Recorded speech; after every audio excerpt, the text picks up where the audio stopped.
Hello students, welcome back to my channel NCRT Malayalam. First of all, I wish everyone happy Onam. So stay home and stay safe.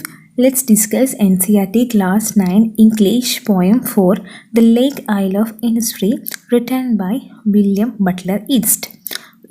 William Butler ഈറ്റ്സിൻ്റെ ഒരു പോയാണ് the lake isle of Innisfree. Isle എന്നുകൊണ്ട് ഉദ്ദേശിക്കുന്നത് ഐലൻഡാണ്. അതുപോലെ തന്നെ ഇനിസ്ഫ്രീ എന്നത് പറയുന്നത് അയർലൻഡിലെ ഒരു കോസ്റ്റൽ ഏരിയനെയാണ് നമ്മൾക്ക് ഇനിസ്ഫ്രീ, അവിടുത്തെ സ്ഥലമാണ് Innisfree. So this poem is about a well known poem explores the poet's longing for the peace and tranquility of Innisfree, a place where he spent a lot of time as a boy. This poem is a lyric.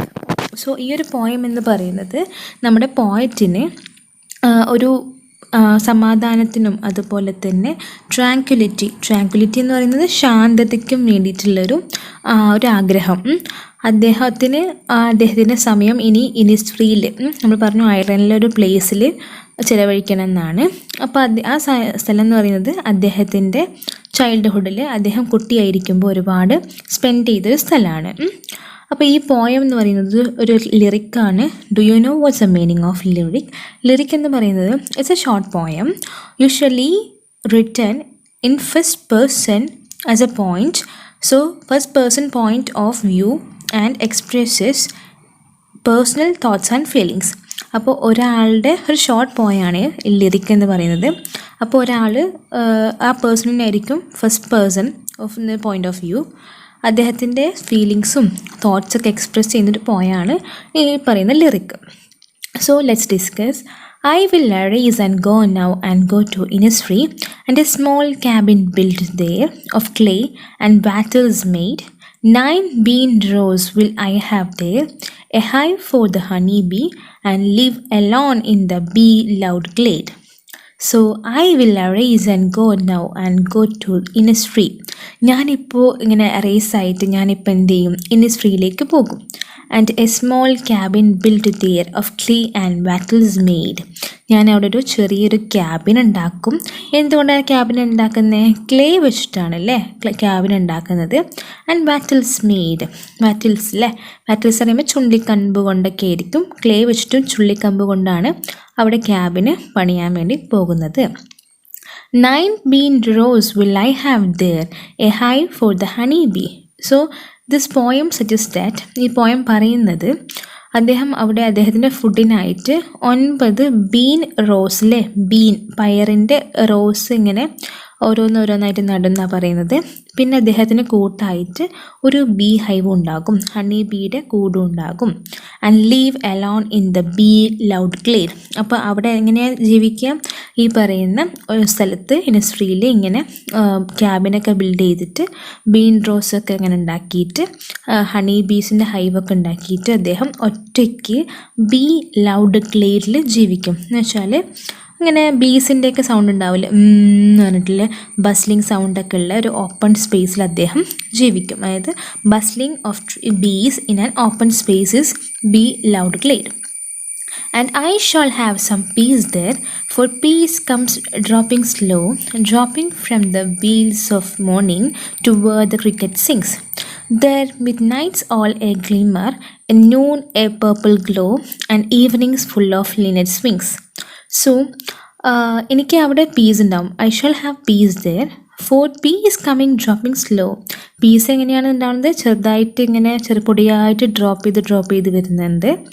അപ്പോൾ ഈ dropping എന്ന് പറയുന്നത് മോർണിംഗിനെ പറ്റി എന്താ പറയുന്നത്? Morning is wheeled അല്ലേ. Wheel എന്നാണ് ഉദ്ദേശിക്കുന്നത്.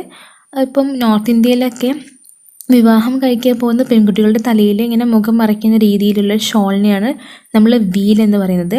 കാരണം അവിടുത്തെ മോർണിംഗ് ഒക്കെ ഇങ്ങനെ ക്ലൗഡി ആണെന്നാണ് വീൽസ് ഓഫ് ദ മോർണിംഗ് എന്നുകൊണ്ട് ഉദ്ദേശിക്കുന്നത്. അവിടെയാണ് ക്രിക്കറ്റ് സിങ് ചെയ്യുന്നത്. ക്രിക്കറ്റ് എന്ന് പറയുന്നത് നമ്മുടെ പറയുന്ന സ്പോർട്ട് ക്രിക്കറ്റ് അല്ല. ക്രിക്കറ്റ് എന്നുകൊണ്ട് ഉദ്ദേശിക്കുന്നത് ഗ്രാസ് ഹോപ്പർ ലൈക്ക് ഇൻസെക്റ്റിനെയാണ് നമുക്ക് ക്രിക്കറ്റ് എന്ന് പറയുന്നത്. സോ അത്രയും മധുരമായ ഗാനം പാടുന്ന cricket. There midnight's all a glimmer അല്ലേ. അത് നട്ടപ്പാതിരയ്ക്കെല്ലാം ഒരു ഗ്ലിമ്മറാണ് അല്ലേ, ഒരു തിളക്കുണ്ട്. A noon a purple glow, നൂണിനാണെങ്കിൽ ഒരു പർപ്പിളിഷ് ഗ്ലോ ഉണ്ട്, ഒരു തിളക്കുണ്ട്. ഈവനിങ്സിനൊക്കെ ഫുള്ള് ലിനറ്റ് എന്ന് പറയുന്ന പക്ഷിയുടെ വിങ്സ് ആണെന്നാണ് പറയുന്നത്.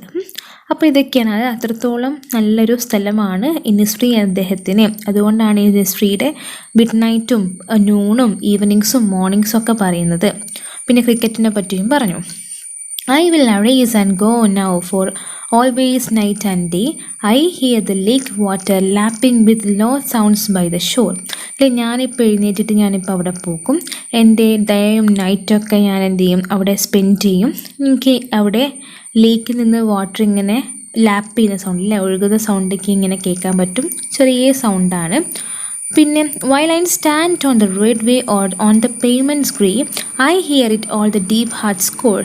അല്ലേ, അദ്ദേഹം റോഡ് ഇങ്ങനെ നിൽക്കുമ്പോൾ, അല്ലെങ്കിൽ അവിടുത്തെ പേയ്മെൻറ്റ്, അല്ലെങ്കിൽ ചെറിയ വഴിനെ നമുക്ക് പേയ്മെൻ്റ് എന്ന് പറയാം, അവിടെയൊക്കെ നിൽക്കുമ്പോൾ അദ്ദേഹത്തിൻ്റെ ഡീപ്പ് ഹാർട്ട് കോറിൽ നിന്ന് ഒരു സൗണ്ട് കേൾക്കാം. അല്ലെങ്കിൽ അദ്ദേഹത്തിന് അത്രയും നല്ലൊരു ഫീലിങ്സ് ആണ് ഈ പറയുന്ന റോഡ് വേയിലും പേയ്മെൻറ്റ്സിലൊക്കെ നിന്നാലെന്നാണ് പറയുന്നത്. So this poem is about feeling his thoughts and feelings about his old place, that is Innisfree.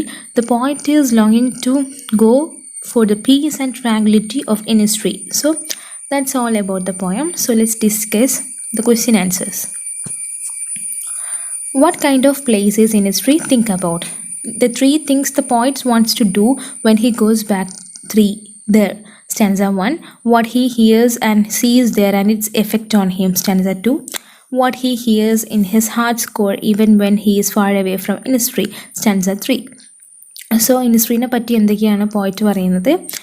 ഒന്നാമത്തെ കാര്യം എന്ന് പറയുന്നത് എന്തൊക്കെയാണ് അദ്ദേഹം അവിടെ പോയിട്ട് ചെയ്യാൻ പോകുന്ന കാര്യം stanza 1-ലുണ്ട്.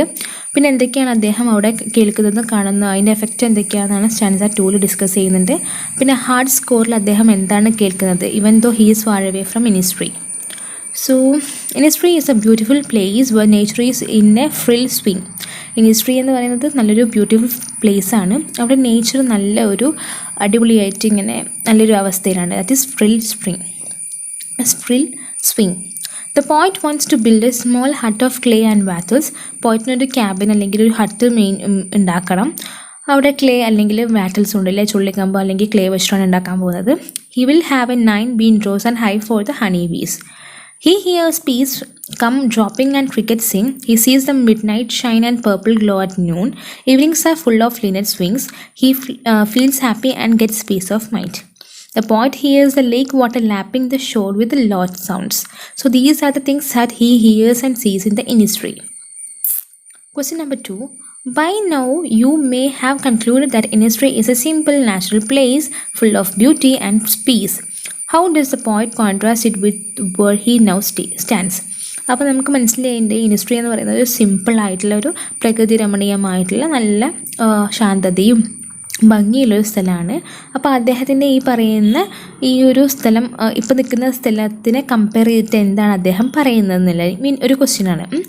The natural beauty of the Innisfree is used and explained in contrast with the roads and pavements in the city. So the last sentence-ൽ the roads and pavements in the cityയിൽ ഒരു ഡിഫറെൻ്റ് ആണ് നമ്മുടെ Innisfreeയിൽ natural beauty എന്ന് പറയുന്നത്. The pavement is of grey color which symbolizes decay and death. So ഈ ഒരു പോയത്തിനകത്ത് പറയുന്നുണ്ട് last, while I stand on the roadway or on the pavement screen, I hear it in the deep heart's sound. അതായത് അദ്ദേഹം ഇപ്പോൾ അവിടെ നിൽക്കുമ്പോൾ അദ്ദേഹത്തിന് ഇപ്പോൾ സിറ്റിയിൽ നിൽക്കുകയാണെങ്കിൽ പോലും അദ്ദേഹത്തിന് Innisfreeയിലെ ഓരോ ചിന്തകളൊക്കെയാണ് ഡീപ്പ് ഹാർട്ട് കോറിൽ വരുന്നത്. പിന്നെ പേയ്മെൻറ്റ് ഗ്രേ എന്നതുകൊണ്ട് ഉദ്ദേശിക്കുന്നത് ഡീക്കെ ആൻഡ് ഡെത്ത് ആണ്. Question number 3. Do you think Innisfree is only a place or a state of mind? Does the poet actually misses the place of his boyhood days? Innisfree എന്ന് പറയുന്നത് നല്ലൊരു അടിപൊളി ശാന്തമുള്ള, അതായത് piece of mind കിട്ടുന്ന സ്ഥലമാണോ, അദ്ദേഹത്തിൻ്റെ boyhood spend ചെയ്ത സ്ഥലത്തെ miss ചെയ്യുന്നുണ്ടോ? The natural beauty of Innisfree is not the creation of poet's fantasy. It's a real place that gives a solace to the frustrated souls. The poet longs to live at such a beautiful and peaceful place. He misses it a lot. അപ്പോൾ Innisfree എന്ന് പറയുന്നത് പോയിറ്റിൻ്റെ ക്രിയേഷനിലുള്ള fantasy മാത്രമല്ല, അത് ശരിക്കും നല്ലൊരു അടിപൊളി സ്ഥലമാണ്. അവിടെ ഒരുപാട് ഫ്രസ്ട്രേറ്റഡ് ആയിട്ടുള്ള സോൾസ് അല്ലേ, ഒരുപാട് ഇങ്ങനെ മൈൻഡ് ഡിസ്റ്റർബ്ഡ് ആയിട്ടുള്ള ആൾക്കാർക്ക് സൊളൈസ് അല്ലെങ്കിൽ സമാധാനം കിട്ടുന്ന സ്ഥലമാണ്. നല്ലൊരു അടിപൊളി നല്ല ബ്യൂട്ടിഫുൾ ആൻഡ് പീസ്ഫുൾ പ്ലേസ് ആണ്. അദ്ദേഹം അവിടെ ഒരുപാട് മിസ് ചെയ്യുന്നുണ്ട്. Question number 1. ഇപ്പോൾ സെക്കൻഡ് പാർട്ടിൽ question number 1. Look at the words the poet uses to describe what he sees and hears at any stream. അപ്പോൾ എന്തൊക്കെ വേർഡ്സാണ് അദ്ദേഹം അവിടെ എന്തൊക്കെ കാണുന്നത് കേൾക്കുന്നത് എന്നൊക്കെ എന്നുള്ളത് ഡിസ്ക്രൈബ് ചെയ്യുന്ന ഏതൊക്കെ വേർഡ്സാണ്? Be loud, late, that is buzzing of bees, evenings full of the linnet's wings, lake water lapping with low sounds. What pictures do these words create in your mind? Lake water lapping with low sounds എന്നൊന്ന് ഉദ്ദേശിക്കുന്നത് എന്താണ്? These words create the picture of the hive and honeybee humming all around. It is in the glade, beehive glade. Linnet is a bird with wings. When it flutters its wings, it looks beautiful. And when the bird sits on the tree amidst the beautiful natural scene, it leaves on the indelible impression on the minds of the beholder. അപ്പോൾ ഈ പറയുന്ന Lynette എന്ന് പറയുന്നത് ചിറകുള്ളൊരു പക്ഷിയാണ്. അപ്പോൾ അതിങ്ങനെ flutter ചെയ്യുമ്പോൾ അല്ലേ അതിൻ്റെ വിങ്സ് വെച്ചിട്ട് ഇങ്ങനെ അടിക്കുമ്പോൾ നല്ല അടിപൊളിയായിട്ട് നല്ല ഭംഗിയായിട്ട് കാണാൻ പറ്റും. പിന്നെ ആ ബേർഡ് ഒരു ട്രീയിൽ പോയിട്ട് ഇരിക്കുകയാണെങ്കിൽ അവിടെ നല്ലൊരു അവിടുത്തെ നിൽക്കുന്ന ആൾക്ക് ബിഹോൾഡർക്ക് നല്ലൊരു ഇംപ്രഷൻ, ഇൻഡെലിബിൾ ഇംപ്രഷൻ അല്ലേ അത് നൽകുന്നുണ്ട്. It is an ordinary but bewitching scene. The waves strike the lake shore to create a pleasing and soothing sound. അല്ലേ വേവ് ലേക്ക് ഷോറിൽ ഒന്ന് അടിക്കുമ്പോൾ നല്ലൊരു പ്ലേസിങ് ആയിട്ടുള്ള നമ്മുടെ മനസ്സിനൊക്കെ പ്ലേസിങ് ആയിട്ടുള്ളതും നല്ല സൂത്തനിങ് ആയിട്ടുള്ള സൗണ്ടാണ് അല്ലേ, അധികം ഒച്ചപ്പാടൊന്നുമില്ലാത്ത നല്ലൊരു പീസ്ഫുൾ ആയിട്ടുള്ള സൗണ്ടാണ്. Question number 2. Look at these words. Peace comes dropping, slow dropping from the wheels of the morning to where the cricket sings. What do these words mean to you? What do you think comes dropping slow from the wheels of the morning? അപ്പോൾ ഈ ഒരു ലൈനിൻ്റെ ഉദ്ദേശം എന്താണ്? What does to where the cricket sings mean? So these words mean that peace surrounds the area at dawn. അല്ലേ, Don എന്ന് പറയുമ്പോൾ എന്താ, രാവിലെ സൂര്യൻ ഇങ്ങനെ ഉദിക്കാൻ നേരത്ത് എല്ലായിടത്തും പീസ് ആയിരിക്കും. The pleasing and melodious sound of the cricket creates the morning. അപ്പോൾ ക്രിക്കറ്റ് ഇങ്ങനെ പാട്ട് പാടുമ്പോൾ ആ ഒരു മോർണിംഗിനെ ഗ്രീറ്റ് ചെയ്യാണ്. It add sweetness to the serenity of the place. ആ ഒരു സ്ഥലത്തിൻ്റെ സെറീനിറ്റിക്ക് അത് നല്ലൊരു സ്വീറ്റ്നെസ്, മധുരം നൽകുന്നതാണ്. So that's all about today. These are the question answers. Hopefully you understood the poem. If you have any doubt, please do comment in the comment box. Stay home and stay safe. പിന്നെ എല്ലാവർക്കും ഈ video ഇഷ്ടമാണെങ്കിൽ നിങ്ങളുടെ ഫ്രണ്ട്സിനൊക്കെ maximum share ചെയ്യുക. Thank you.